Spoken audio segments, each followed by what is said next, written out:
သူမကြောင့်ပဲထိုလူစုဟာတေဘေးကနေတီတီလေးလွတ်မြောက်သွားခဲ့ကြပါတယ်။အဲ့ဒီနောက်ဒေါ်နာကသူတို့ကိုအနားယူဖို့အခန်းထဲခေါ်သွားခဲ့ပြီးတက်ပီကိုဒီရွာရဲ့လှုပ်ဝက်ချက်အားလုံးကိုပြောပြခဲ့ပါတယ်။တကယ်တော့ဒီနေရာမှာနေထိုင်ကြသူတွေဟာလည်းတက်ပီတို့မိသားစုလိုပဲတူညီတဲ့အခြေအနေမျိုးနဲ့ကြုံတွေ့ခဲ့ကြရတာဖြစ်ပါတယ်။သူတို့တွေဟာရွာထဲကိုမတော်တဆလမ်းမဝင်လာခဲ့ကြပြီးထွက်ပေါက်ကိုရှာမတွေ့နိုင်ခဲ့ကြပါဘူး။ညနေခင်းတိုင်းမှာတော့တောထဲကတရေတွေဟာတေဆုံးသွားတဲ့ဆွေမျိုးသားချင်းတွေရဲ့ပုံသဏ္ဍာန်အဖြစ်အသွင်ပြောင်းပေါ်လာတတ်ပြီးအိမ်ထဲကလူတွေကိုတကားဖွင့်လာအောင်ဆွဲဆောင်လေးရှိကြပါတယ်။တကားဖွင့်ပြီးတာနဲ့အဲ့ဒီဘီလူတရေတွေဟာလူတွေကိုညှဉ်းပန်းနှိပ်စက်ပြီးသူတို့ရဲ့ကိုရင်းအင်္ဂါတွေကိုစားပစ်ကြပါတယ်။ထိုဘီလူတရေတွေကိုတားဆီးနိုင်မဲ့တခုလေသောနီလန်းကတော့တကားရှိမှကြောက်တုံးတုံးချထားဖို့ဖြစ်ပြီးဘီလူတွေဟာအဲ့ဒါကိုမြင်ရင်အထဲကိုမဝင်နိုင်တော့ပါဘူး။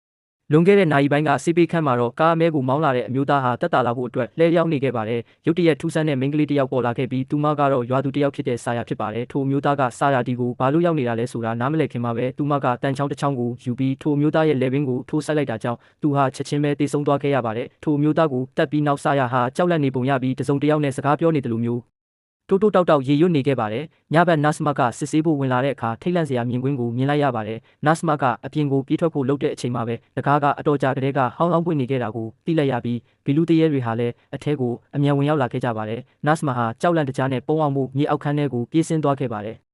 နောက်တနေ့မနက်မှာတော့အလုရှုပ်ခဲ့တဲ့ညတညကိုဖျက်ဆီးပြီးနောက်နတ်စမခရစ်စတီဟာအီတန်ကိုအောင်မြင်စွာခွဲစိတ်ကုသပေးနိုင်ခဲ့ပြီးကောင်လေးဟာယာယီအဖြစ်အန္တရာယ်ကင်းသွားခဲ့ပါတယ်။အရာအလုံးအဆင်ပြေချုံမွေ့စွာပြီးဆုံးသွားပြီလို့တွေးရင်ဂျင်းရဲ့မိသားစုလည်းပြန်လည်စုံစည်းနိုင်ခဲ့ကြပါတယ်။ဒါပေမဲ့ရွာသားတွေစေးပေးခန်းထဲကိုဝင်လာတဲ့အခါမှာတော့နတ်စမတေဆုံးနေတာကိုတွေးလိုက်ရပြီးသူမဟာဘီလူတွေရဲ့စားခြင်းကိုခံခဲ့ရတာဖြစ်ပါတယ်။ကင်နီဟာသူ့မျက်စိရှိကမြင်ကွင်းကိုမယုံနိုင်အောင်ဖြစ်ခဲ့ရတယ်လို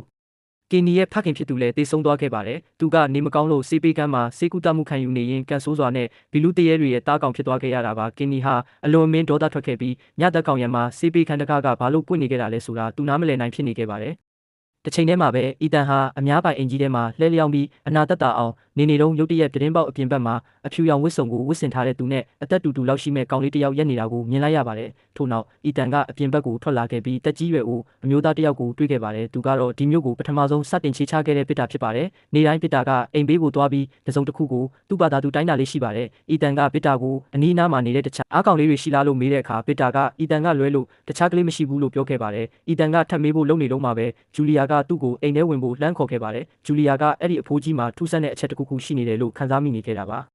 အဲ့ဒီနေ့မိုးလွဲပိုင်းမှာတော့ရွာသားတွေဟာမြို့သူမြို့သားအသစ်တွေဖြစ်ကြတဲ့ဂျင်းရဲ့မိသားစုနဲ့ချိတ်လို့အမိရတဲ့အမျိုးသားကိုကြိုဆိုဖို့အတွက်စုဝေးခဲ့ကြပါတယ်။ဂျင်းတို့ကိုတော့ဘွိုက်ကလွှဲပြောင်းပေးအပ်တဲ့အိမ်တစ်လုံးပေးခဲ့ပြီးအဲ့ဒီအိမ်ကတော့အရင်ကအမေနဲ့သမီးဖြစ်သူတို့ကွယ်လွန်သွားခဲ့တဲ့အိမ်ဖြစ်ပါတယ်။ဒါပေမဲ့ဂျူလီယာကတော့သူမရဲ့မိဘတွေနဲ့အတူမနေချင်ပဲသူမနဲ့အသက်တူတဲ့တငယ်ချင်းတွေနဲ့အတူအများပိုင်အိမ်မှာပဲနေချင်ခဲ့ပါတယ်။ဂျူလီယာဟာသူမရဲ့မိသားစုကိုမနစ်သက်တာကြားပြီးဖြစ်လို့တက်ပီကဖျောင်းဖို့စူးစမ်းခဲ့ပေမဲ့လုံးဝအရာမထင်ခဲ့ပါဘူး။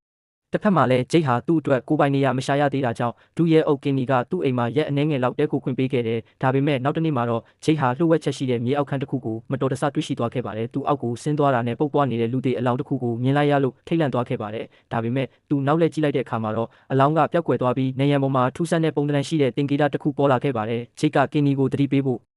အမြန်ပြေးသွားခဲ့ပေမဲ့သူတို့နှစ်ယောက်ပြန်ရောက်လာတဲ့အခါမှာတော့အရာအလုံးကတာမန်မြေအောက်ခန်းတစ်ခုလိုပဲပုံမှန်အတိုင်းပြန်ဖြစ်နေခဲ့ပါတယ်။ဂျိတ်ကအလောင်းကိုသူ့မျက်စိနဲ့တက်အပ်မြင်ခဲ့တာလို့ပြောပေမဲ့ကင်နီကတော့ဂျိတ်တယောက်စိတ်ချောက်ချနေတာလို့ပဲတွေးလိုက်ပါတော့တယ်။ရွာထဲကိုအသေးရောက်လာတဲ့ဘသူမဆိုခေါင်းကိုက်တာနဲ့စိတ်ကူးစိတ်တန်းတွေမတီမငြိမ်ဖြစ်တာမျိုးရှိတတ်တယ်လို့ပဲတွေးလိုက်ပါတယ်။အဲ့ဒီနောက်ကင်နီကဂျိတ်ကိုဒီရွာရဲ့လှုပ်ဝက်စမ်းကြယ်မှုကိုပြသခဲ့ပါတယ်။ကင်နီကဒီနေရာမှာနေထိုင်ကြသူကဒီဟာတယောက်နဲ့တယောက်ကီလိုမီတာထောင်ပေါင်းများစွာဝေးကွာတဲ့မတူညီတဲ့ဒေသအသီးသီးမှာနေထိုင်ခဲ့ကြသူတွေဖြစ်တယ်လို့ပြောပြခဲ့ပါတယ်။